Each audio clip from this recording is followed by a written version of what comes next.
Time सिट्टा निकल आंदे उस सिट्टे निकलन तो बाद 4 दिन 5 दिन बाद ये सिट्टे दे उत्ते बूर आवन लग वेंदे और जिस टाइम ये बूर सारा आ वेंदे तां इस बूर दा इससे बूर ही असल थोड़ा दाना बनावना होंदा इतना दाना बनदा ये नर मादा दा मिलाप थींदे कोई बिस्मिल्लाहिर्रहमानिर्रहीम अस्सलाम वालेकुम उम्मीद करना सारे दोस्त खैरियत नाल हो मैं नज़ीर रज़ा तुसां दे पे यूट्यूब चैनल एग्रीकल्चर लाइफ। अच्छा जी तो अज तुहानू दसना है भी कणक जिवें अपने आखिरी मरैल दे उत्ते इस टाइम कणक बहुत अपने पीक स्टेज दे उत्ते एक बहुत अहम इंदा मरला है सब तो अहम मरला और इस मरले दे विच कणक आके अपना फैसला करना होंदा है भाई उस तुहानू कितनी पैदावार देनी है उस और वो कितनी पैदावार इस टाइम तुसां उस कोल गिन सकदे वे और अगर थोड़ी जितनी थोड़ी मिस्टेक या मतलब कहें वजह तू थोड़ा जितना भी कोई मसला थींदे उसकी वजह तू भणी भणाई एवरेज थोड़ी खत्म थी वेंदी है ओ केड़ी स्टेज है ओ है सारी बूर दी स्टेज पोलीनेशन दी स्टेज ओ है सारी नर मादा दा आपे थोड़े मिलाप दी स्टेज ओ हुन इस टाइम मैं तो दिखा देना ये सारी कितनी भी करना में इदो तो इस टाइम सिट्टा बाहर निकल चुका है और इदो ते पोलीनेशन थी पे ये दिखा दो जी इन्होंने पोलीनेशन अक्सर दोस्तों पता होंगे कुछ दोस्तों नहीं भी पता दिखा दो पोलीनेशन थी पई है हर सिट्टे दे उत्ते थी पई है नज़दीक करके दिखा दो ये इवें आ रहे पिछम फील्ड दिखा दो ये सारी फील्ड दे विच सेम इह हालत है इसनू पोलीनेशन स्टेज इसनू आदे नर मादा दा मिलाप जिस टाइम सिट्टा निकल आंदे उस सिट्टे निकलन तो बाद 4 दिन 5 दिन बाद ये सिट्टे दे उत्ते बूर आवन लग वेंदे और जिस टाइम ये बूर सारा आ वेंदे तां इस बूर दा इससे बूर ही असल थोड़ा दाना बनावना होंदा इतना दाना बनदा है ये नर मादा दा मिलाप थींदा है कोई भी चीज़ है तो उस दे विच तां ही दाना बनदा है हुण इस टाइम जिस टाइम ये बूर आया खड़ा है हुण ये आपे थोड़ी पोलीनेशन करे सी नर और मादा दा मिलाप थी सी तां ही दाना बन सी अगर कहें वजह तू ये नर और मादा दा मिलाप नहीं थी सकदा और थोड़ा ये बूर मतलब जाया थी वेंदा है तो ओ थोड़ा दाना नहीं बनदा ओ दाने दा मतलब यानी कि सहज नहीं बनदा सिट्टा खाली रह वैसी ओ हुण इस टाइम दू मसले होंदे ओ नंबर 1 होंदा है भाई इस टाइम आके मौसम जिस टाइम शदीद गर्म थी वेंदा है इसदा एक आइडियल टेंपरेचर है ना ओ है 24 सेंटीग्रेड डी दा केड़ा है ना टेंपरेचर डी दा 24 होवे और रात दा 14 होवे तो ये एक आइडियल है और इस दो ते केड़ा साडा पोलीनेशन दा अमल है बहुत अच्छे तरीके नाल थी सकदा है और ये अगर वधण लग वने 25 27 30 वाले पासे वणन लग वने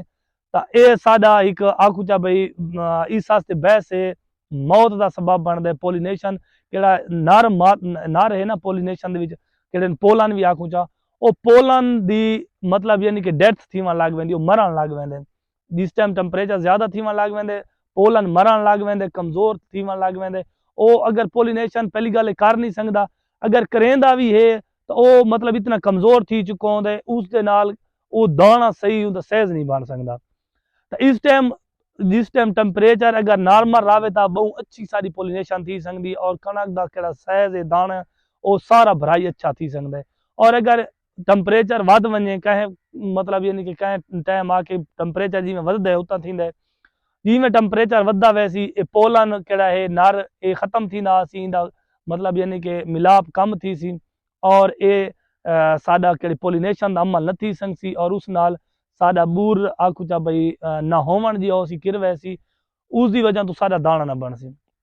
और जिस टाइम साडा दाना ना बन सी उस टाइम तुसा खुद देख गिनो भाई कणक दी एवरेज बनी बनाई एवरेज खत्म थी वैसी। अच्छा जी तो दसंदे पे भाई पोलीनेशन दा अमल अगर ज्यादा थी वैसी टेंपरेचर तो वध मुतासर थींदा है हुण टेंपरेचर अगर नॉर्मल वधे तुसा अपने इलाके दे टेंपरेचर सर्च कर सकदे वे मतलब यानी कि वैदर कंडीशन तुसा लिख सो अपने इलाके दा किवें साडे बक्कर दा इस टाइम तकरीबन 18 तो 22 के दरमियान वधे बक्कर वैदर लिख सो या वैदर कंडीशन लिख सो अपने एरिया दी तो तुहाडे आ वैसी तो हुण इस टाइम मतलब यानी कि बड़ा आइडियल टाइम है अगर इस टाइम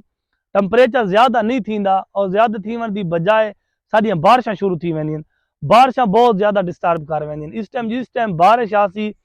ये केड़ी पोलीनेशन इंदी थींदी पई है ये सारी बारिश नाल तले डटी आसी नर मादा दोहाई तले लगी आसन और ये सारी पोलीनेशन थी सी इस वजह तो सिट्टा खाली रह वैसी और सारी बनी बनाई एवरेज खत्म थी वैसी एक तो अल्लाह पाक तो दुआ है भाई अल्लाह पाक इस टाइम सारी जिस टाइम कणक इस स्टेज ते बारिश ना आवे और कहें वजह तू अगर बारिश ज्यादा आवन शुरू थी वेंदियां तो उसका ही के भाई इस टाइम तुस आके इस दे उत्ते बोरान दा स्प्रे लिक्विड बोरान केड़ी है 500 ml दी बोतल आउंदी उसदा स्प्रे करने फी एकड़ दे उत्ते जिवें तुहानू बारिश अगर फारगी दे अल्लाह तक करे सी बारिश आसन नहीं आम आई सही तो थोड़ी बहुत बारिश में कुछ नहीं थी अगर ज्यादा एक टाइम तो लगा रहा काफी टाइम तो लगिया रहा बारिशा उस टाइम में करना है तुम 500 ml नु करना है बुरान नु एक एकड़ दो स्प्रे और दस्ती पोलिनेशन मतलब जिमें भी टाइम मिलता है ना वो दस्ती पोलिनेशन थी वैसी जिस टाइम पोलिनेशन थी गई तुम्हारे नर मादा का मिलाप थे गया तुम्हारा दाना बना वैसे इंशाल्लाह तू सब तो अच्छी है बिना तुम पोटाश पोटाश ही थोड़ी ला गिना 30% पोटाश के लिए वो तुम नार ला गिन सो तो मजीद इंशाल्लाह अच्छी थी वैसी गोरे तो ये आदन भाई ये केड़ी स्टेज इन अगर परिंदा भी लंघदा है ना कणक दे तो वो बहु एवरेज नुकसान दे के वेंदा मतलब यानी कि इंदा पोलन इतना मतलब यानी कि नरम होंदा है इतना नाजुक होंदा है अगर हवा गुजरदी है परिंदा गुजरदा है हत्ता कि आदन इंसान खुद भी फसल दे विच ना लंघे जिवें बंदा लंघदा है उस नाल बूर किरदा है और जितना बूर किर वैसी उतना कना ही थोड़ा दाना ना बढ़सी और उम्मीद करें ना थानू इस वीडियो की समझ आ गई होसी और अल्लाह पाक दुआ है बे अल्लाह पाक मौसम नु ज्यादा टेंपरेचर नु ज्यादा ही ना करे और टेंपरेचर और बारिशां भी शुरू ना थी बारिशां शुरू थी गई तो वाती सारा नुकसान थी वैसी ठीक है जी दुआ में याद रखे सो अल्लाह हाफिज।